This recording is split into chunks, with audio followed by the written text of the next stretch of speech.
ना कसे आहात सर्वजण मजेतच असतात. माणसाने ना जगात असताना किती पण धनदौलत कमवली, किती पण काही घेतलं आणि कितीही काही केलं, पण जर त्याने आपल्या आत्म्याचा जर म्हणजे आत्म्याशी आपलं खोटं बोलला किंवा आपल्या घरातल्या लोकांशी खोटं बोलला किंवा खोटं वागला, तर देव ते समोर आणतो. ह्याचा अनुभव मला आहे. आणि देव सतत मला ना खूप मदत करत असतो बरं का. मी तुम्हाला सांगते ना, देव मला क्षणोक्षणाला मदत करतो. आणि ज्या गोष्टी माझ्या पाठीमागे घडतात ना, ते देव माझ्या डोळ्यासमोर आणतो. एवढं मात्र मी तुम्हाला 100% सांगते.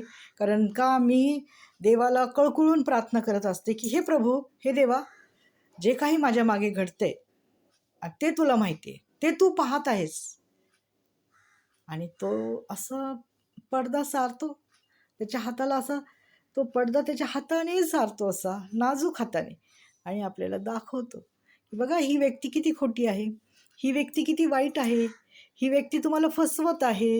ही तुमचं वापर करून घेत आहे.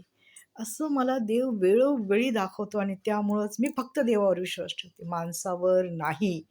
माणसं सगळी लबाड-लांडगी, खोटारडी, जिथं खायला प्यायला भेटेल तिथं ते चिटकणारी लोकं. त्यामुळं मी प्रभूवर विश्वास आहे माझा, की देवा तू आहेस ना? तू मार्ग दाखव. काट्याचा असला तरी चालेल, काटेरी असला तरी चालेल, परंतु तो तुझा मार्ग असेल. एवढं मात्र नक्की.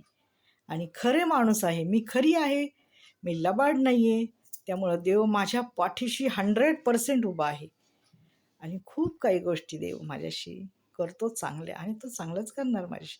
आणि लबाडाचं तोंड काळं करणार, त्याच्या तोंडाला तो काळं फासणार, एवढं मात्र खरं आहे.